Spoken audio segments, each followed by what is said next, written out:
This is illegal corn, and I could be sued for it. Not to mention I have no idea how it even grew here. Maybe a Karen neighbor is trying to get me sued because farmers don't own the seeds that we grow.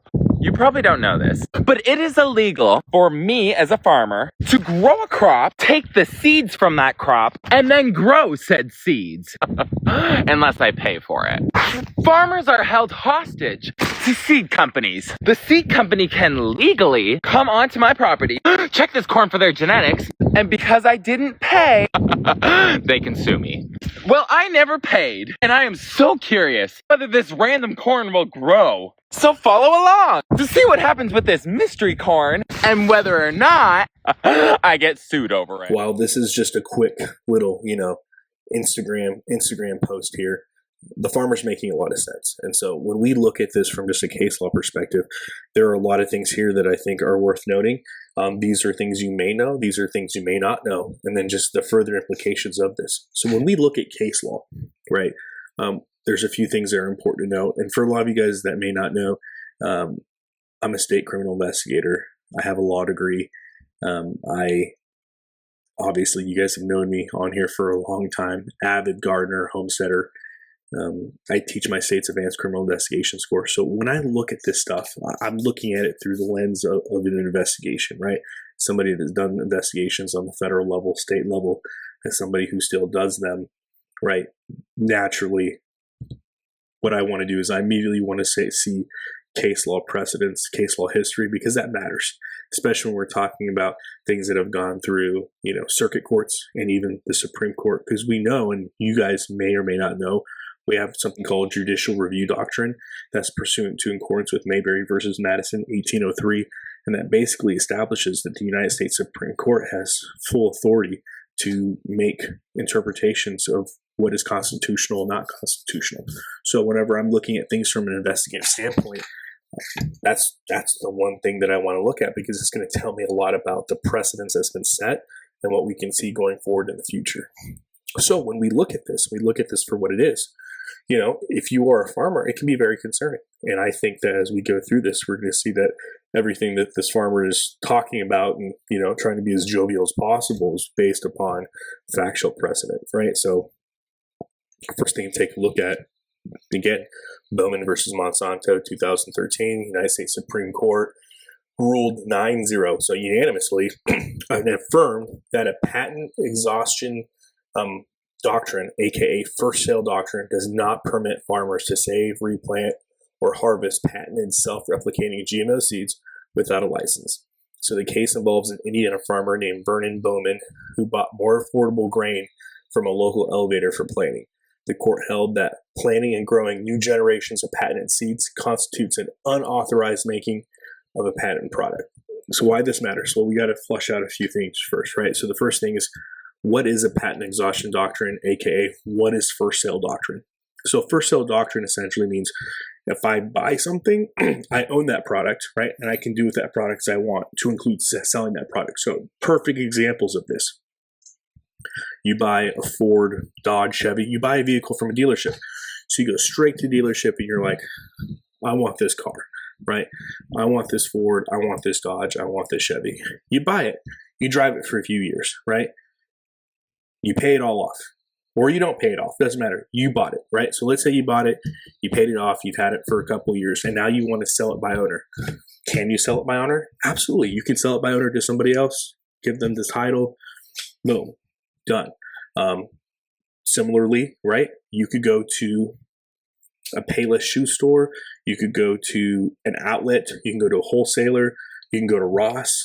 You could go to a Barnes and Noble, or you could go to a wholesale book wholesaler, right? An outlet wholesaler that sells items at discounted price. So whether you go straight to the brand, you could go straight to Nike, Adidas, Columbia Sportswear, or you can go to Ross and you can still buy their brands.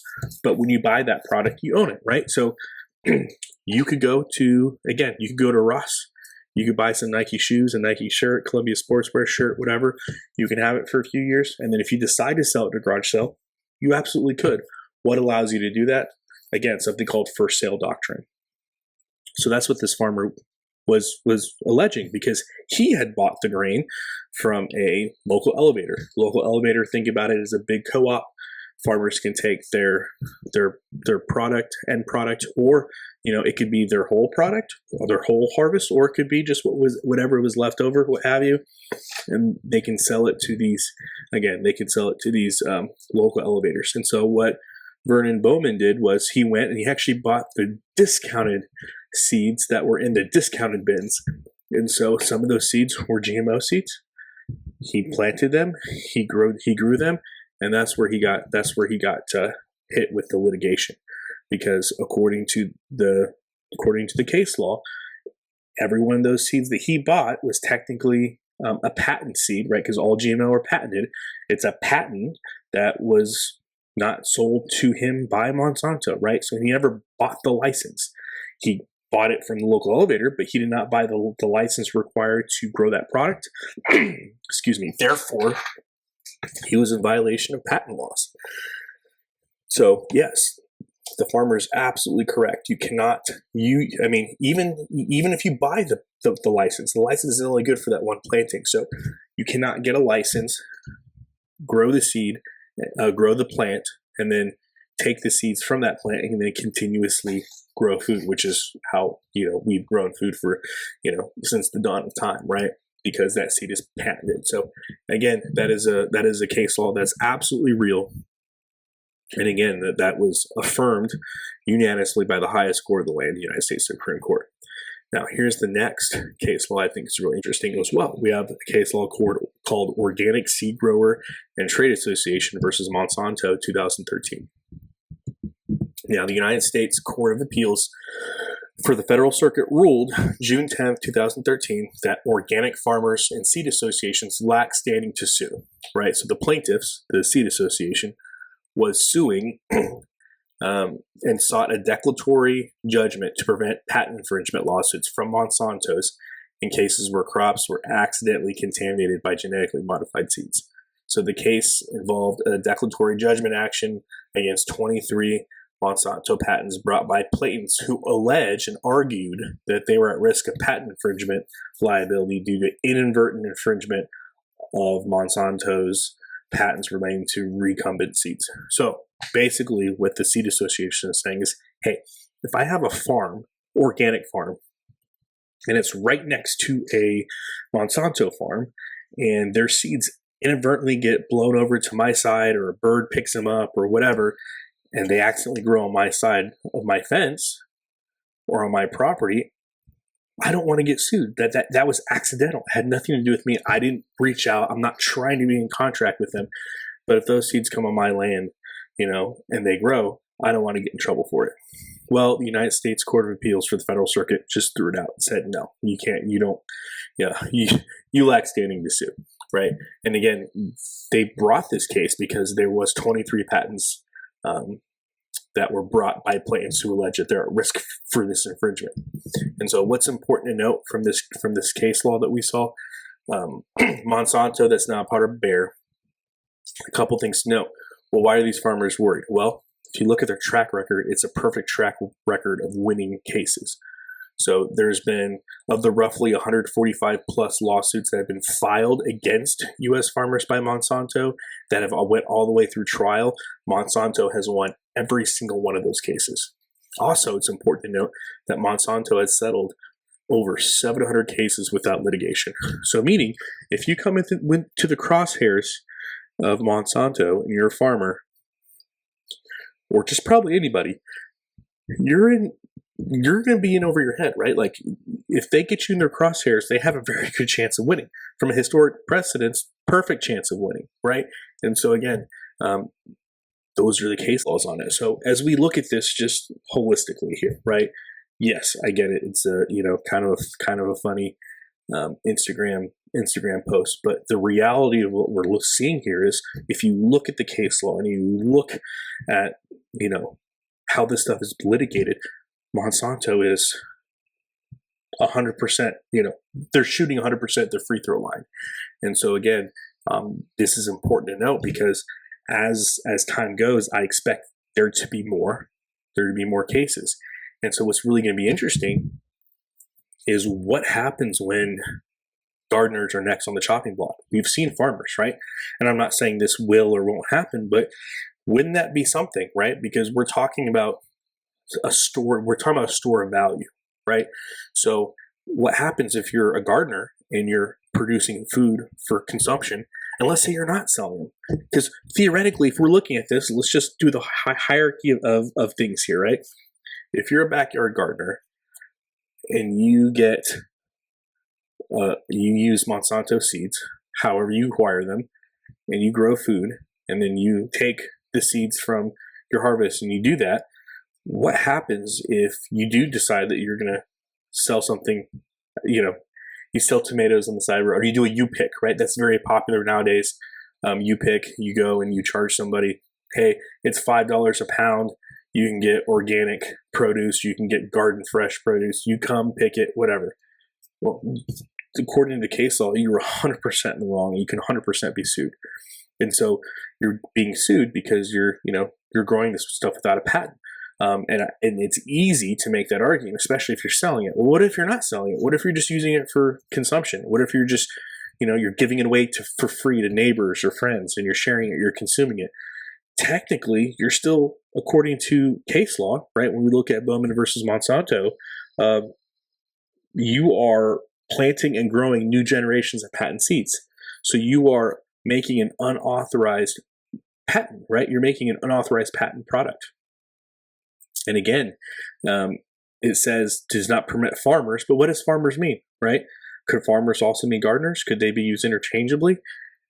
I think with enough high-powered attorneys, money, and resources you throw at it, why couldn't you make that argument? Why couldn't somebody with enough resources make that argument? And so that's going to be interesting to see what happens in the future, right? Because again, if we start moving through to where most seeds are GMO, patented seeds, and what happens when stores only start selling patented seeds? What happens when heirloom seeds become so rare that most people are gardening with GMO seeds? And in fact, I would argue that most people now in 2026 are probably using a patented seed or a genetically modified seed. Hybrids are super popular out there. So again, this is an honest question that I'm definitely, I make no qualms about it. It's a question I'm asking myself. What does this look like in the future? Is this something to be worried about? If I'm just being 100% honest with you, based upon, this is just my opinion, based on my training experience, yes, I'm worried about it. 100% I'm worried about it. We'll see where the case law with this leads, but, it's a scary thought. It's a scary thought to think that, we can live in a future, in the very near future, where gardeners are being hit by big corporations for daring to, buy seeds at their local, gardening store or, hardware store, right? Just imagine you going to one of your local hardware stores, whether that's Ace Hardware, Lowe's, Home Depot, and the only seeds that are available there are ones that are GMO, ones that are patented, right? So you buy the seeds, you grow them, and now you're putting yourself at undue risk, right? Is that something that we could see happening in the foreseeable future? Case law is going to have to continue to be made up. But yeah, I'm being very honest with you. I'm curious to see where this goes. It's very concerning to me. And based upon, what we're seeing with all entities, it's a wild time. I mean, you guys saw if you guys watched the previous video, I don't know if you guys have, but I mean, you have a woman, Miss Combs in Trinidad, Texas, was arrested for making a Facebook post about dirty water that the city had, right? City had brown water coming out of the faucet. She makes a Facebook post about it. She gets arrested, right? So if that can happen to somebody making a Facebook post about dirty water coming out of the faucet, if you don't think that a corporate entity with the money and resources that they have to, say you're violating, an infringement on a patent, that's concerning. So that's what I got for you guys. Very interesting video. And again, this case law is not brand new. I mean, 2013 was over 10 years ago, right? So, this is, pretty much 15-year-old case law. So this is not a new thing. So I see it continue. It's not going to stop. I see continuous case law to be developed, and so it'll be interesting to see how it plays out. But most importantly, guys, tell me, what do you think in the comment section below? What do you think about these case laws? Where do you see this going? And what are you doing to prepare? Curious to know what you guys have to say in the comment section below. As always, guys, long live the Republic.